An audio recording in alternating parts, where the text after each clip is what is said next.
I think Russell T Davies tried to give every like long-term Whovian fan something, a Yeah. little bit of red meat, right down Yeah. to that love letter they did in Lux. Like Lux was the episode where even the haters on Screen Rant had to say it was good. Yeah. And I didn't think that was possible. But that fourth wall break where they had the good fans in the living room, and it was pretty much lampshading, be like these fans, okay, guys?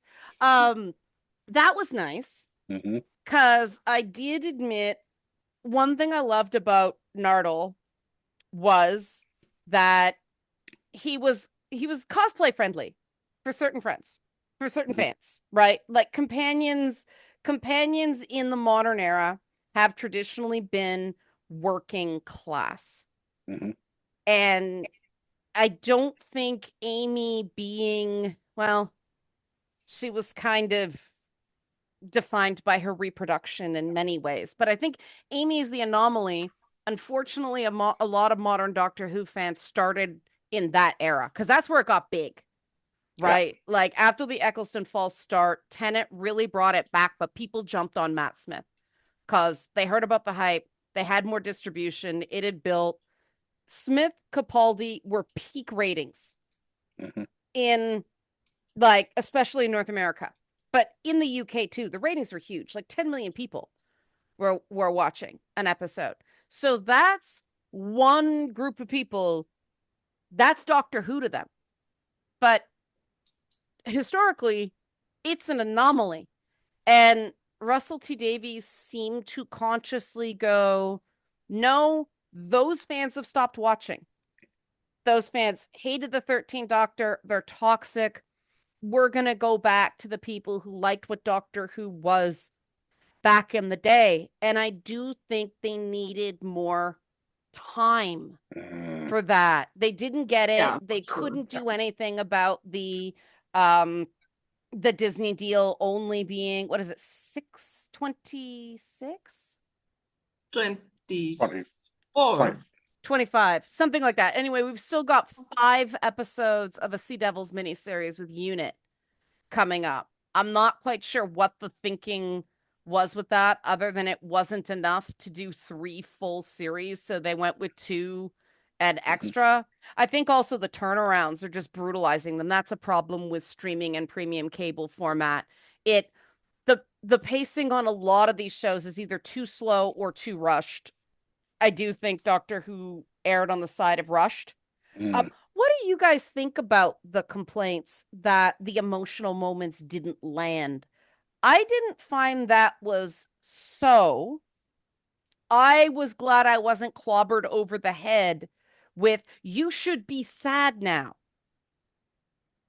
Yeah. It's like I've asked people to watch the new season's episodes with me because they come up during a time when I'm alone at home, so I don't have anyone to watch them. Right.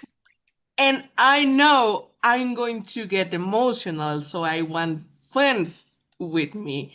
So I don't know which show were these people watching, because now I have watched all of the Capaldi run, which love Capaldi, didn't like his run. The problem with his time as a doctor was the show was telling me this is good, this is bad, this is sad, this is happy. They were telling me, but the stuff happening on the screen wasn't reflective of that. Whereas this time even with 13, I love 13, but now I am legitimately feeling these things. I have cried every time the Doctor has cried, way even more than that even. I have been happy when Ruby found her family, when she found that her family was with her all along. I even cried when we lost Puppy for a minute, which was like, this show made me feel sad because a baby was gone. But no, but that scene where the blanket was shrinking and shrinking and shrinking. That It even was got to so me, and I'm an heartbreaking. asshole. Yeah, that was really well done. I mean, that moment in Dot and Bubble, still one of my favorites. I mean, 73 yards was just slow creeping, gut wrenching, right? I don't know how you don't feel something. It's like the people that felt something in the Mine episode, episode 4 from series 14 that I memory Yep. hold, that because they were told this is how you feel at every moment. I don't know, that moment where the doctor just, these people aren't nice, and the realization hit him that this is a group of humans with nothing redeeming about them. It was a gut punch. Yeah. I didn't need to be told to be sad there. I think Also, the last episode, like, tell me you haven't lost someone in your life without telling me if you didn't felt all the feelings with that one. I Mm.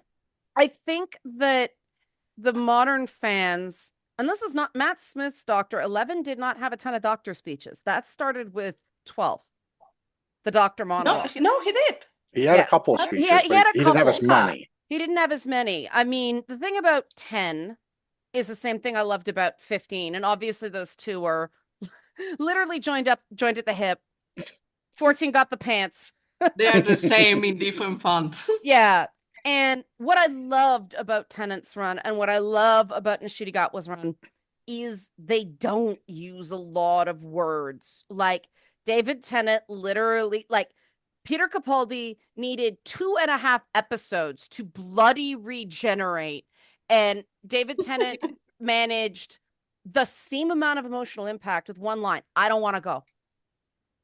Like that was it. And I like the fewer words.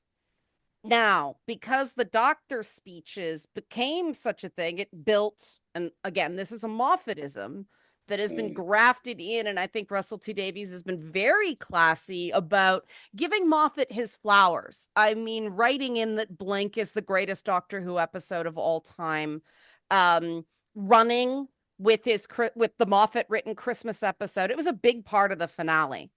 I mean, I was actually happy to see Hotel Girl come back. Like Oh Davies yeah. Me too. I actually, like Anita. yeah, like Davies is like, okay, Moffat gonna Moffat. We'll fix it later. Hmm. And he added a lot of poignance to some of the Chibnall stuff, which we have not talked about because Eileen hasn't seen it. So maybe we'll come back and do a catch up because the storyteller barbershop episode has that moment that there's so many moments in this run that I'm still chewing on, which is Hmm. good Doctor Who to me. Because to me, the best classic episodes are the ones where you end up going, what the hell was that? Right? I mean, you're talking about a character inspired by wearing celery as a lapel rose. Why? Just because, right?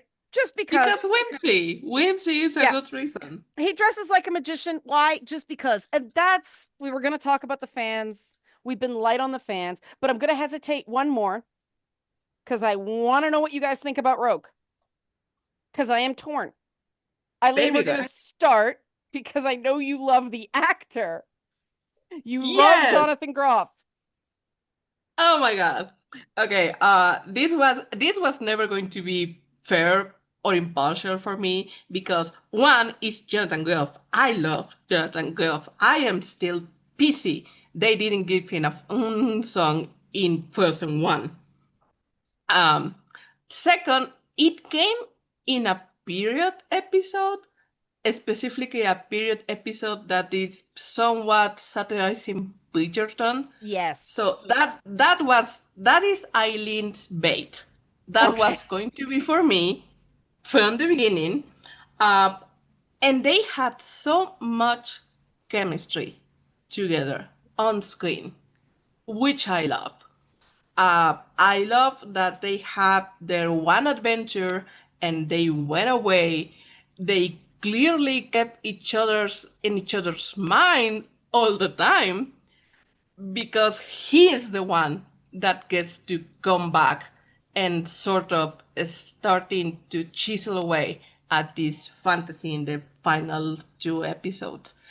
And then I was hoping he was going to come back and do something else, but he didn't. Yeah, I It's think okay. everybody I'm is fine. going, he'll be back like before, which is just funny because I'm okay. I'll get over it. I'm still kind of hoping he comes back eventually, but as you mentioned, we are currently in the floating state of there hasn't been a renewal and yet, and Jonathan Goff is probably too busy to just, wait to see what happens.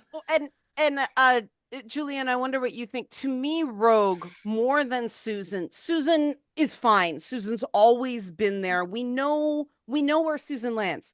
Mhm. Rogue was the biggest casualty of not having a third series with Gatwa. Do you think? Because that one was just like, what the hell? It's I'm just Yeah. Bridgerton, and he loves him, which I can't stand when people just insta love, but it's Bridgerton, so they do that. It's the Austinian letter. But I mean, the backstory on that character is fraught because he's a replacement for Captain Jack Harkness, and to me, thank God. But what do you think? Rogue does seem like the biggest casualty of the abbreviated timeline. He most definitely is. I would have liked to have seen a little more. I I'm also kind of in the boat of really you're falling in love with this guy. We don't know much about him. He may actually have been Captain Jack's former partner. That would There be are interesting. there are hints, and there's hints that he could have been like Captain Jack abandoned him. So it would have been great if they had tied all that in together in a third season. Like, who is he? Where did he come from? Uh, falling in love with the Doctor, have Captain Jack come back, also being in love with the Doctor in his own way. That would have been an interesting thing to have happen, but it didn't. And I liked the episode. I liked that he got the name from TNT. That made me Yeah. laugh. Uh, I mean, that was good, but yeah, at the end of the day, I was just left going, okay, so you're putting on a ring and committing to him, sure, but give me more. Give me a reason to care that you did that. I didn't have enough of a reason, which is probably not a popular take, but Well, no, I agree with you. I think the thing that he served most to do is get the what was the hotel girl's name? Anita? Anita. Anita, yeah, Ethan. get her not hung up on him. I Mhm. did think that was cute. Yeah. Like she went through the door, saw them dancing, went, "Oh," Oh, and got on with her life. I thought that was to me that felt like Russell T Davies rapidly tying up a loose end more yeah. than the ending. And the ending has been a ton of heavy speculation. Again, like I keep saying, let's talk about the fan, what do you call it?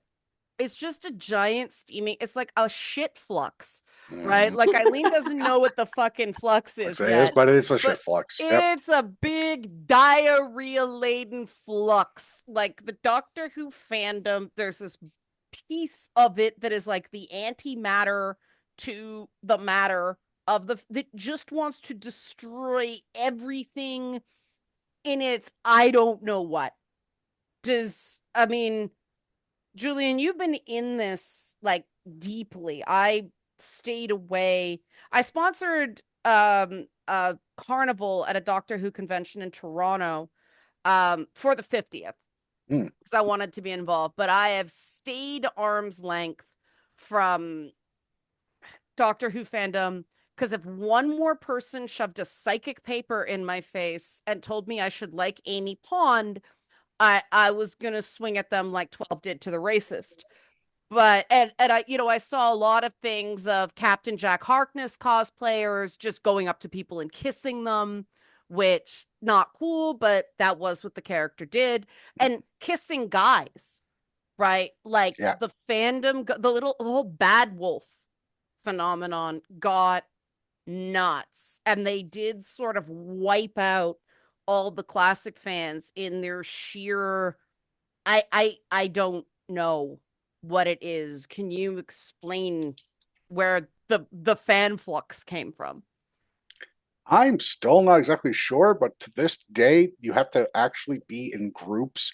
Like I'm in one on Facebook that Doctor Who fans who actually like the show.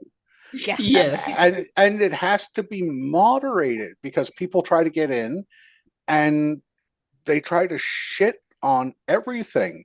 And I'm not exactly sure when it started.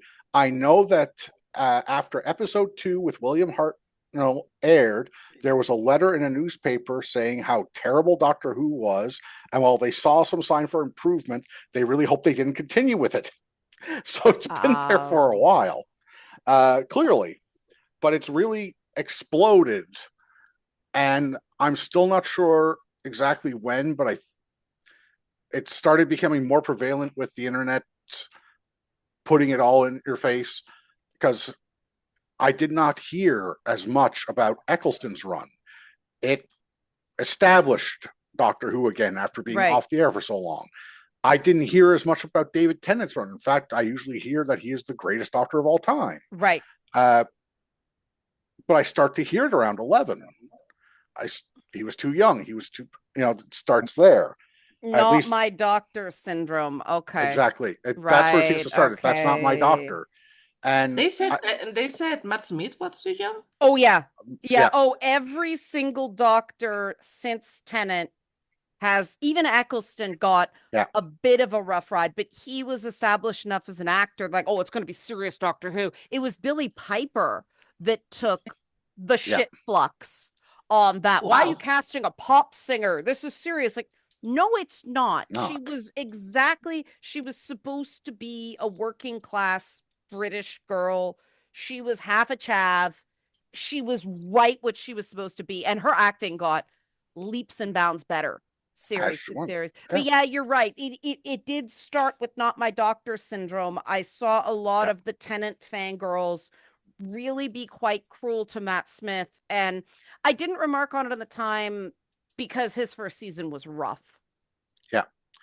They took a long time for him to gel, but it doesn't stop there. Like I'm seeing the fandoms right now, the biggest complaints right now, there was too much of a throwback to nostalgia. I know. I'm like, what? They barely touched anything, and people have complained that they brought back the Ronnie. And I'm like, we've been begging to have the Ronnie back since Kate O'Mara did it. Yeah, we wanted the Ronnie. They were complaining about, well, they threw it back to Sutek, and I'm like, Sutek's been great. That was a fantastic reveal. It really does seem like it hit well. Okay, 12 fed the beast a lot because it really did roll around in loss and misery and him punching a diamond wall for 20 million years. That was when I'm like, this is not the Doctor. This is a great episode of sci-fi, but it's not Doctor Who. He doesn't solve problems by punching things. People seem to have forgotten that because those are the most popular episodes. I know. And that boggles the mind because anything you can think of, there are fans right now that are saying it is terrible. Ncuti Gatwa was terrible. Ruby was terrible. Everything that Russell T Davies did was terrible. And then they start going back, and I forget who it was, but somebody said there was a resurgence of interest in 12. And I had to admit, I've seen people are going back and rediscovering 12's run a little bit. Not for the right reasons. Well, let's face it, that era in sci-fi, I'll throw it over to you here. Because again, we can talk about the backlash to 13 because you know about that. We're just trying not to spoil too much for you. But that era of sci-fi, sort of the 2010s, right? The second decade of the new millennium was the Stephen Moffat, Joss Whedon years. And there was a lot of funny misogyny built into sci-fi. Now, there was a lot of that back in the day in classic Who too, but different time, right? Yeah. So what do you think's going on with this, what we're called the shit flux or the anti-fans? The fans who don't seem to actually be fans. First of all, I feel like so beloved by you guys, not wanting to protect me from spoilers from this series that has been years in the air. Like, thank you so much. Um, I'm in a weird, I guess, age with the fandom in which I came up with 11 when it Mm-hmm. was on Netflix. 11 run was happening, 9 and 10 were done. I hop on board just at the beginning of 11's run. I have since discovered that apparently I used to watch classic Doctor Who when I was a kid with my aunt. Yeah. Now that Julian has been showing me, sometimes flashes come back like, oh yeah, I remember this, but I'm not going to claim I'm a classic Who fan because I was a child. I was maybe like 4 or 5 at the time. I don't really remember. So for context, I'm what you would call a new fan Mm-hmm. from the mother Doctor Who. Um, I really like Amy Pond. I know I'm in the minority. I like the Ponds in general. It took a long time for me to discover that I didn't like Amy Pond for the reason the fandom likes Amy Pond. Right. I like Amy because I think a really good peak moment of Doctor Who was when Matt Smith just regenerated and crashed in her yard, and she is a child. And he sees him as I see Doctor Who with this childlike wondering that here's this man that comes from space and time, and he comes and tell me everyone in space and time, where do you want to go? Mm-hmm. Like, this is a friend and I'm a child and I want to explore space. That to me was big Doctor Who. Apparently that was what classic Doctor Who was. I just didn't know it. That was the moment that got me. That was the moment that made me become a fan. I remember this phase with Amy Pond, and throughout all the other stuff she did, that was, the Amy I have in my memory. Talking to fans, I discovered that no, she's known as the hot one Yeah.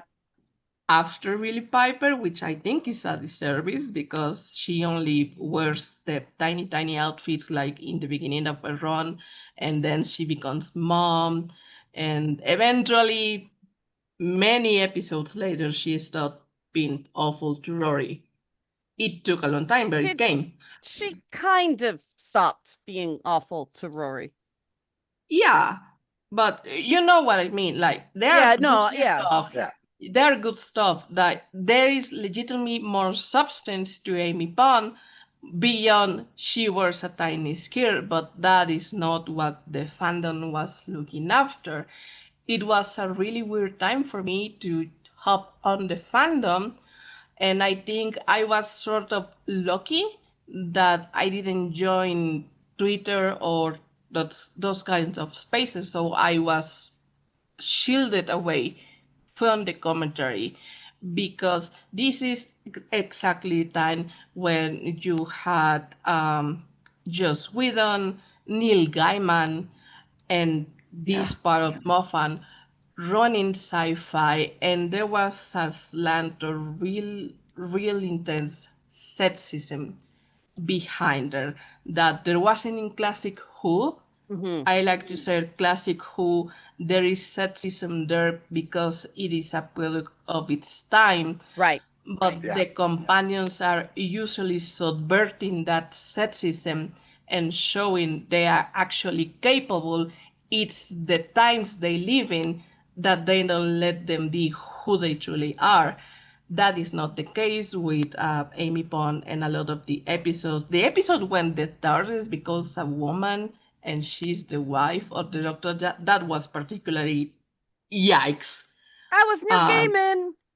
Yep. yeah, And and everybody thought that was, women thought that episode was amazing. And I'm like, this is horrifying. yeah, it's the TARDIS, but she's a woman and she's always been a woman, so she's no, no, But okay, it wasn't just thank you, that. no. A woman had to die so the doctor could have a human conversation with the freaking TARDIS For the second time. Yeah. for the second time. He's talked to the TARDIS before. Yeah. The only canon in Doctor Who is there is no canon. Yeah, but that episode was really chilling. And yes, okay, it was a great demo reel for the actress who played TARDIS lady. But Saran Jones. Oh yeah. Yeah, but I was so chilled at so many things. I mean, the other thing about Amy that people loved was she was hypersexualized. Mhm. Like she was throwing herself at the Doctor, and product of the times.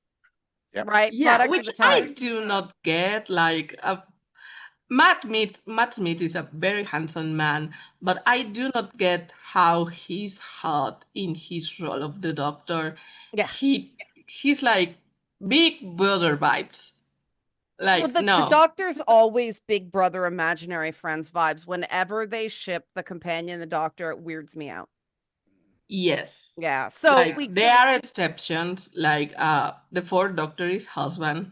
That Right. man is very sexy. But 15 is very sexy. But I'm glad he didn't he didn't have that kind of relationship with any of the companions. Only Rogue. yeah, he was. I mean, he revolutionized the spacesuit episode. Let's just say there will never be a Doctor spacesuit that tight ever again. Whoa. Alex call him. You know how every Doctor has an iconic suit. Alex likes to say, 15 doesn't have one because that man is very hot, so they have to put him in different outfits to show up his very, very strong arms and strong biceps. I do find, well, his costume was the color orange, which I thought was Yeah. really interesting. And it's like, oh, nothing rhymes with it. But then I've noticed how much orange has gone, but it's a very 1970s color. So that was Yes. quite cool. But we're running out of time. We did not even get to 13. Maybe we'll have to come back, reconvene once Eileen has seen it. We did not mention Missy once, which I'm kind of amazed. So there's more ground, but this was sort of a 50. Sorry, Julian, go ahead. Oh, I was just going to say there's more to talk about. I can go on for hours with no problem. Well, that's why I wanted to target 15, because otherwise this would be an 8-hour recording and none of us had that. So, Julian Cordones, thanks so much for joining us. I hope you enjoyed talking to two women. It's sort of like a double companion thing, Doctor. Greatly enjoyed it. Yeah. All right, Eileen, thanks so much. You can check out everybody. Like if you join our Discord server by becoming a patron or supporting me on Coffee, both Julian and Eileen are moderators on that server. Eileen has a coffee. Julian's just a cool guy. You may see him around fandoms in a certain part of Canada. But guys, thanks so much for going on this adventure talking about the 15th Doctor with me. Thank you.